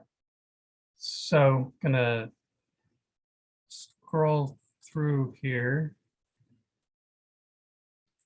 Are you guys able to see my screen? Yep. Okay, so the student address has always been a required field due to additional needs to support students getting services. We added mailing address fields and transitioned the existing address fields to state if they are a physical or a mailing address. So previously we used to just call it student address. Now we've separated out to specify which of the two. This isn't a new change, but just a recap on this part with, again, a little bit of further information here. This transition is now fully complete, and we no longer collect any of the old fields, such as student address 1, student address 2, student state, student zip code. Those have all been replaced with student physical address 1, student physical address 2, student physical state, student physical zip code. So that's, again, the quick and brief on that. This is also a little bit more detail for anybody who has questions on what we're using that for, some of the requirements for the student physical address. They are the same as what we had for the previous address fields. So as far as what's required, the physical address 1, physical city, state, and zip code are all required. The address 2 is not required. The character limit is 100. So we've really given a lot of open space for that data to be collected and represented accurately. The physical city, we've got down to 24 characters, physical state 2, as we just want the state code, and then the zip code. And the zip code has the additional caveat that it is all numeric, and it's only 5 digits. So there are some representations of zip code that don't follow that pattern. They go into a higher detail. Any questions on that so far? And I'm not seeing any hands right now with my current screen set up. So if any do come up. Yeah, I'll let you know. Okay. All right, so here's something new that has. I came through. Hang on. Okay. This is from Russell. What do you want us to do with students who has 2 primary residents, a 50-50 split in reporting physical addresses? Well, I would say that kind of depends on the parents who's registered as responsible for the student to be able to make that decision of which one should be considered the primary. We don't have secondary fields. However, the mailing address certainly could be given as a secondary. If the mailing and the physical are both intended to go to the same place, then, you know, we kind of get out of that situation and it's back down to 1. So I'd say it's very heavily dependent on the parent. So I'm going to ask that question to Russ. How do you guys choose? Or do you have an option for both in your system? We do have an option to keep track of both. We have to end up picking one. And how do you pick one? It depends on the day. It's alphabetic, numeric. Alphabetical by last character of first name. Okay. That's why I was wondering if you had any suggestion or guidance on what to do in this situation. It's not many and it's not often, but occasionally we have a 50-50 split and it's been left basically in our hands to pick one because we can only send one. And I think your response of it's based upon a sort alphabetic seems to work. And then we got Cliff, we got 2 more. It says, what if the address comes up as a warning if they are in a rural area? Is there someone that could validate these for us? And then there's one more question after you answer that one. So that's stepping into my next slide. So let me save that question for after this slide and see if that answers that question. So and then the next question then real quick is, if there is an apartment number, do we put on the first line or second? I've tried to update one student's address 4 times and it still is listed as a warning. I'd be interested to see what the warning is specifically, but I would say that the apartment number is standard for the second line, for the address line 2. I'm sure that we could still use it in the first line. As you saw from the requirements that I showed, it's quite open-ended. We're actually not doing a whole lot of scrutiny for our level 1 warnings or failures. It's, as I said before, if it's present and it's less than 100 characters, then we'll take it. Whether or not there's any implication of not being able to do a district of residence, I'm also going to come into that on the slide after this.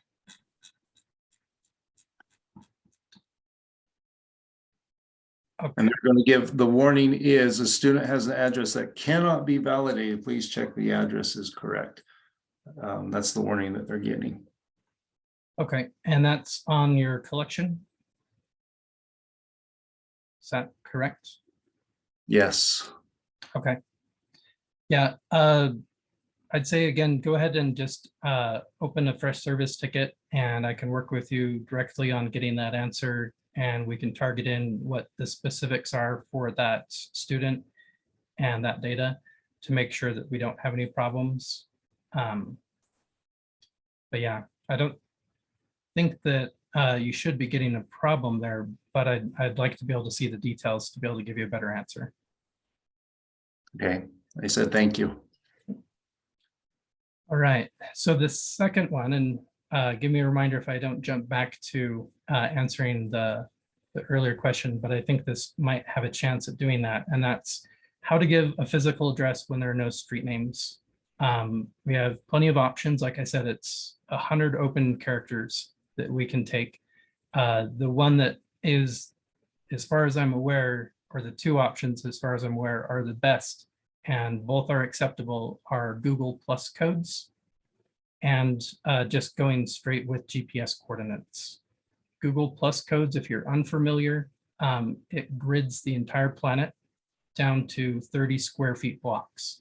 As a reference here, I give where my desk is at USBE. And you can see that there are 20 different blocks around that within the USBE location. So each one of those has a slightly different key code, and you can identify very accurately who you're looking at, where they're at, no matter if they don't have street names or not. And these codes are 100% acceptable and are already in use. And Google Plus codes actually has advertisements directly targeting Utah as one of its most successful instances of being used.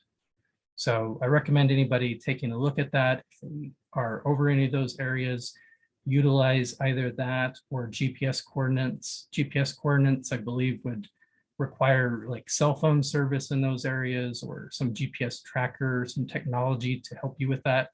While the Google Plus codes, you can just scroll around and increment down through each of the blocks until you target your exact location. So let me stop there and ask for if there's any feedback or questions anybody has about being able to utilize that, and if that answered your question earlier, Sarah. So far, nothing For sure. in the chat yet. Okay, Then I got answers is yes, that should work. great. And then someone else said just sharing the plus codes are working great for us. Thank you. Thank you for sharing that. The next area is that those plus codes, the post office will mail to them. They'll use those, great. However, that doesn't end up solving all of our needs. That like that error, we actually do check the address to see if we can assign a district of residence based off of the graphical location where they fall within the district. If you don't have a standard address, there's an option to be able to have us go in and set an override for the district of residence for any students. So anyone who doesn't have it, just reach out with a request to our app help support at the fresh service tickets, and we can go in and set up any overrides. I don't know whether or not that's given at any LEA levels to be able to change that or not at this point. If anybody does have that, let me know. But I think that that's something reserved that you'll need to do a ticket to be able to get fixed. It doesn't look like there's any new questions that have come in. I'll just pause for a second to see if anybody has anything. Okay.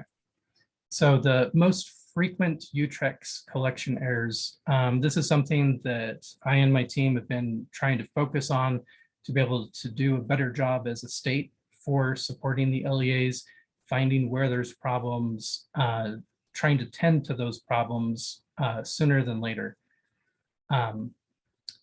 So what we've done here with this is that we're actually trying to put this out where it's available for anyone here to be able to access. It's not giving any details. It doesn't say what LEAs have what errors.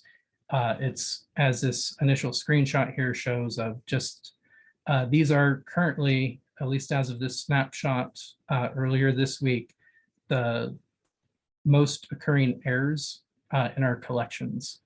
And this is something that we want to try to help you with to be able to get these fixed sooner, and not just at the last 2 weeks in the finalizer period or even last month when data and statistics is helping out with providing you reports about your errors.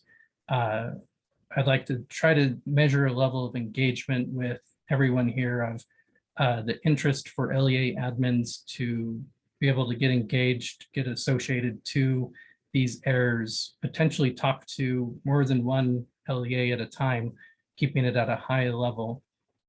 So for instance, this LEA count here, this is saying that this this first error has 23 different LEAs which are having this problem of Scram membership being too high. We could have 23 tickets that go through with that, or 23 phone calls that go through with that.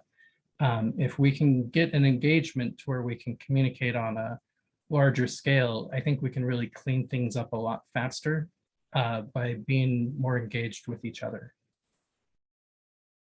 Does anybody have any feedback on desire to be engaged with that? And by the way, this link does open to the full Excel of this, where you can see not just the fatal errors, but also the warnings, how many are happening, and help you kind of get an idea of how big the issue is.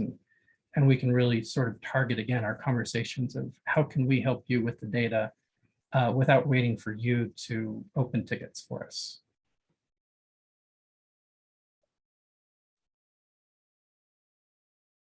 So some of the thoughts that I have on this, which I'm looking for the feedback on, is specifically whether or not people would be open to having a LEA admin reoccurring workshop meeting, where we could try to answer, again, those high level questions of parent and guardian. Those fields are our highest warning errors. There's a whole lot of them. And there's a whole lot of LEAs. I would say about a third of the LEAs all have that error coming through.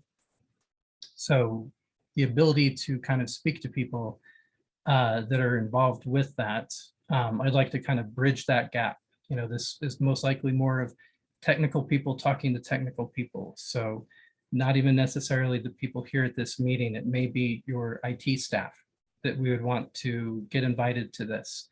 Possibly even your SIS. If your SIS is helping you with those corrections, they'd probably be a great group to be able to bridge in and be able to have that open time. For instance, it could be once a week, once a month, or targeting specifically around the finalizer periods. So Cliff, let me ask you a question. Are you thinking of having like a open office type concept process where you have an hour and then you would tackle an error?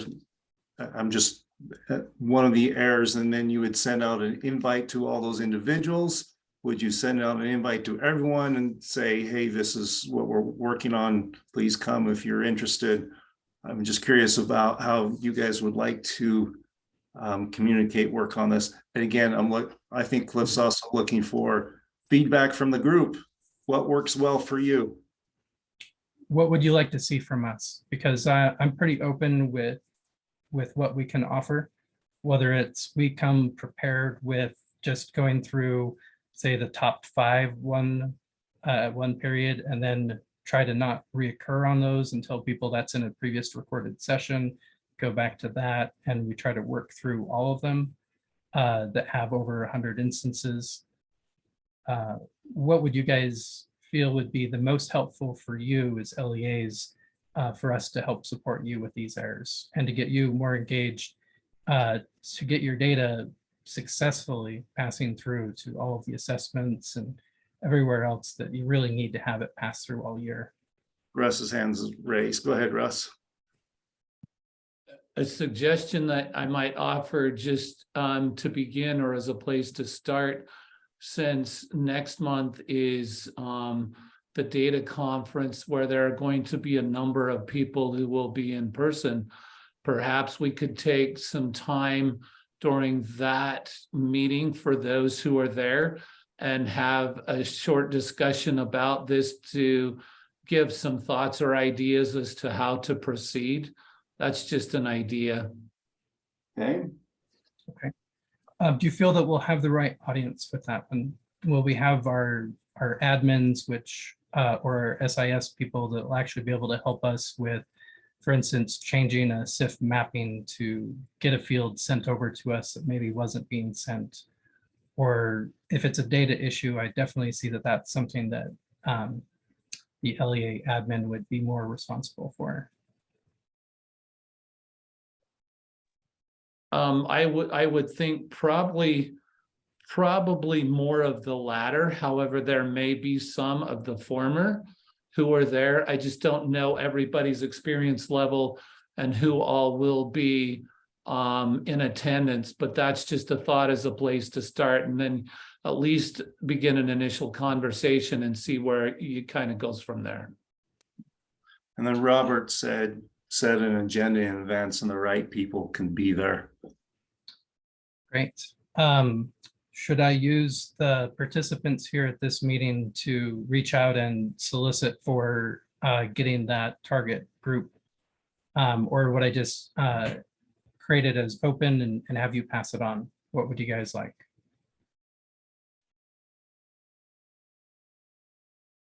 I'd recommend that this is me, I'd recommend you start with this group. And that's what someone else said, this group is a good starting point. Yeah. And again, just as a clarification for anyone who may have some level of concern with coming and talking about their issues, we're not looking to use any PII, any identifiers during these calls. It's going to be more open. And if we need to do like a breakout session for you to share like a specific error that you're having and look at your exact, instance, we'll do that as a breakout to where we're not exposing any information out to anyone who, isn't involved with it. We got another person that agrees with the statement. So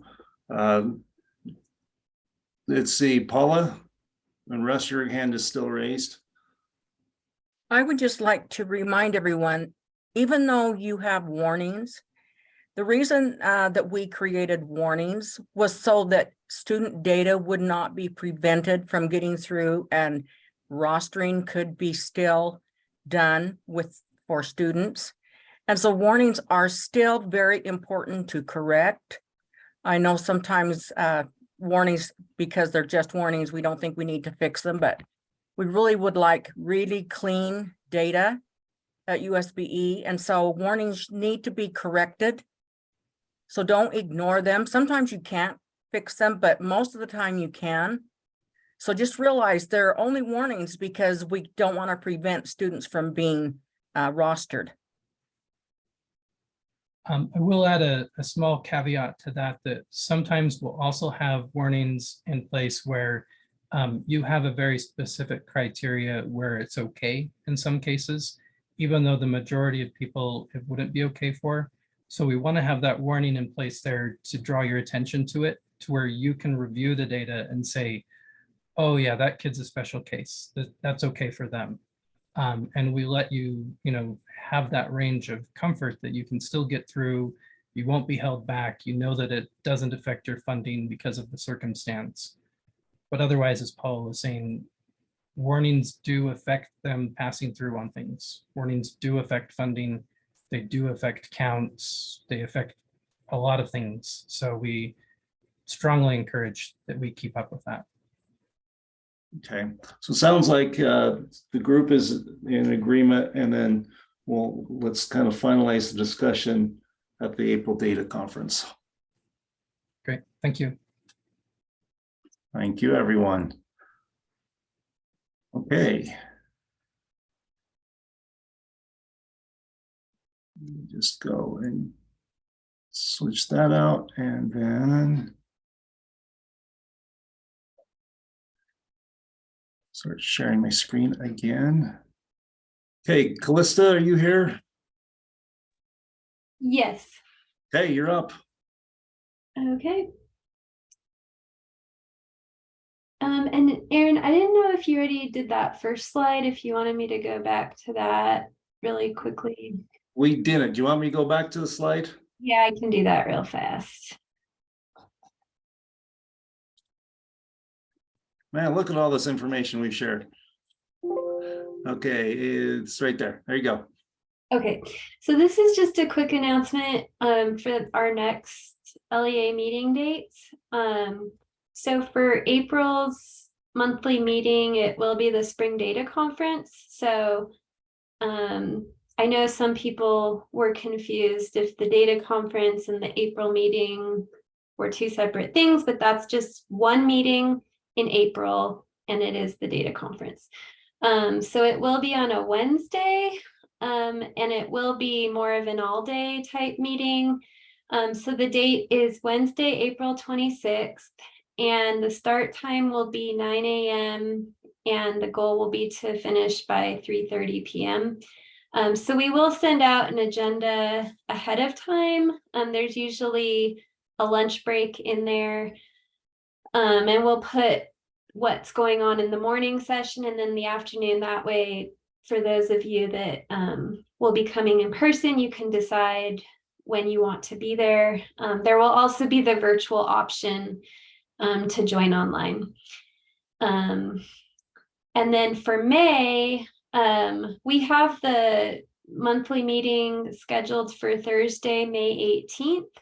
In the past, we've given LEAs, we've asked for feedback on that date just because with the end of the school year, we do typically train at the May meeting for all of the year-end UTREC submission items. And so this year, our team does have a conference on May 11th, so that week is not an option, but we could potentially move the meeting up to the first week of May or keep it.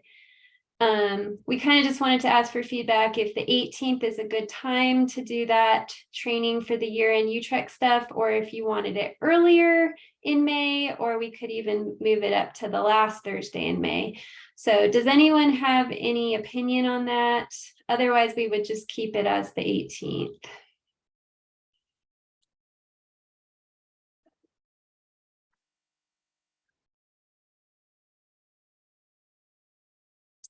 All right.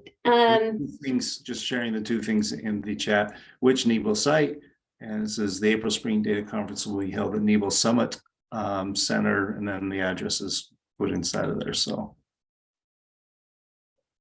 okay. All right. Well, we will plan for Thursday, May 18th, unless I hear otherwise. If enough people email me, you can directly let me know if there's a better week in May for that year-end upload training. All right, so we can move on to those items. Okay. Okay, so these are just quick announcements. The October school summary archived report, you can go to the next slide. This was something that had incorrect data when it first got loaded by IT. And so this has been corrected now. So for any LEAs that want to go in and check that, that was completed just this week. If you do have concerns, you can email myself or the data statistics help email address. And again, that's the October 1 archived report.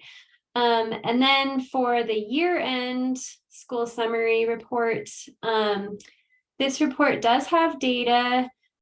At the last data meeting, we had asked LEAs to review that it had data for every school in your LEA. And so some LEAs did reach out to us, which we appreciate, so thank you.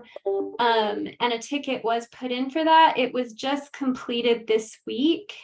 So if you were an LEA that had a missing school and let us know, those should be there now. So please let me know if for some reason you don't see those. But for everyone else, please make sure to review that report because year end is fast approaching and we would really like to get that updated before May. So again, you're looking for any missing schools, and if you find any, please email the data statistics help email address. All right. And then my last item is regarding the validation on birth date in Utrex. This is not a new validation, but we're bringing it up to you because in the past it was not triggering correctly and it has now been fixed. So you might be noticing new fatal errors as a result of this validation being properly working now. So as of March, that validation is working, which means that it will block records from getting into Utrex. This validation will trigger if the birth date in the SIS and in the SSID system do not match. And you can look in the Utrex specifications on page 96 if you want more information on that validation. But again, this isn't new, it's just that it wasn't triggering in the past and now it is. Most of the time, the problem is a typo with the birth date in one of those two places. But please let us know if you come across an error on a student and the validation should not be triggering on that student because we want to make sure and catch any problems. Any questions on that? Russ, your hand is raised. Is that from before or do you have a new comment? That is from before. Okay, thank you. All right, thank you. Okay. Dr. Chen, are you here? Yes, I'm not a doctor yet, but Oh, well, hoping to get there. Hello, good afternoon. We're almost done. I promise I'll be as quick as I can. So just trying to provide a summary of Utrex instance reports.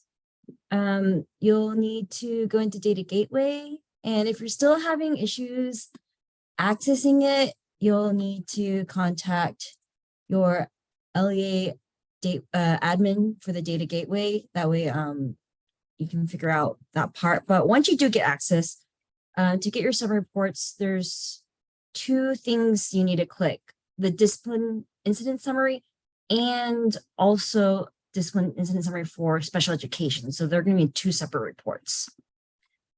Next slide, please. When you get those reports, you're going to get a wealth of information, but most importantly, it'll have the total counts of the incidents by school of the data submitted through the incident 1 record, I1, and the incident association record, I2. You need these summaries to help verify the accuracy of the incident and discipline data. Again, usually it's the Utrex submitters and the incident data submitters that will be going through this data here. And it's pretty much available anytime through the Utrex portal and Data Gateway. Just a few things to be mindful of is when you are verifying the accuracy of the incident and discipline data, sometimes there may seem discrepancies in the counts. So for example, that first bullet under notes, a single or distinct incident can involve multiple students, and then you can have a single student with multiple infractions. But keep in mind, there's only going to be one primary infraction per incident. So you can have student incident counts exceeding distinct incident counts. So to give an example, because I understand that's quite wordy, let's say you have an incident such as a fight in the cafeteria. Well, a fight usually involves at least 2 students or more. So you can see how that's one distinct incident, but that has multiple students.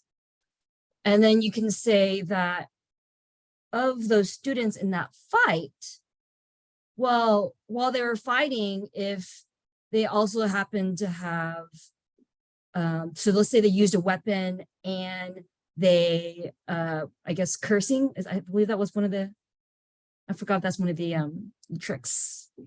But let's say they used a weapon and alcohol, okay?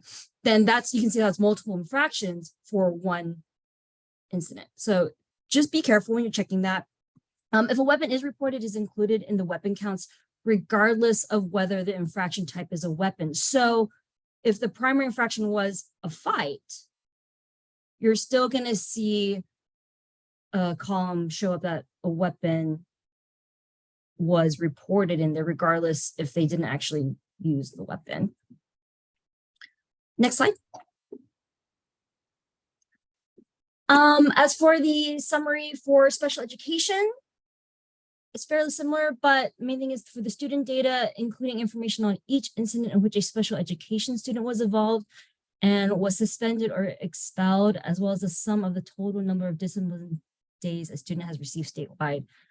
As you'll know, we have to be mindful of whether there's 10 days or more. Why tracking special education student discipline days to ensure compliance, oh, there we go, with the service provision laws and anticipate/review data for OSEP indicator 4. Again, these are primarily the special education directors who will be reviewing this part.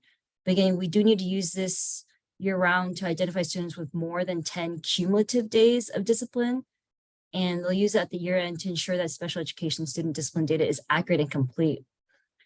Some notes to be mindful here: student row count will allow easy identification of students involved again in multiple incidents. And then fields in the report are configured to allow special education directors to calculate counts for table 5 of the OSEP 618 reports, particularly discipline involving suspensions and expulsions. And that's it. All right. Thank you. Well, another fun, long meeting. Anything else needs to be brought up to the group? Stephen, go ahead. So I was requested to ask this by our business administrator and accountant. I guess they got an email with talking about some grant for USIMS capable systems. Do you know anything about that? And can you provide any more insight than what we may have been told in the brief email? But basically, they're trying to decide, do we need to apply for this grant? Like what or not? And so from what I understand with how our SIS works with state reporting, we shouldn't need to, but I want to make sure there's not something that I don't know that we don't know. Do you know what I'm talking about? I don't, but I can follow up on it. So here's my first question. Do you know if this was sent out to the so like basically the LEA heads? And yes, then it was sent by Sam Uri, and it just says, hello, business administrator. So I know our BA got it. I think our accounting director may have got it as well, but I'm not positive on that one. Was there a due date on it? Funding to upgrade financial information systems to systems capable of interfacing and exchanging data with USIMS. Okay. I am emailing Sam right now. I don't have the answer. Okay. USIMS. It's called grant opportunity. Yeah. Okay. I'm going to just copy you in this email to him. Okay. And then when we find out if it's a general announcement, we'll make that in April, or we can put it out in our email updates when we send that information out from this meeting. So thanks for the question. Right. Thank you. Okay. Any other questions from the group?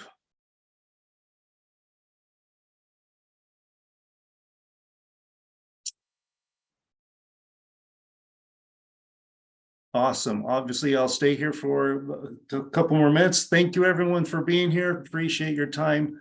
Have a fabulous week or end of the week, and we'll see you next time.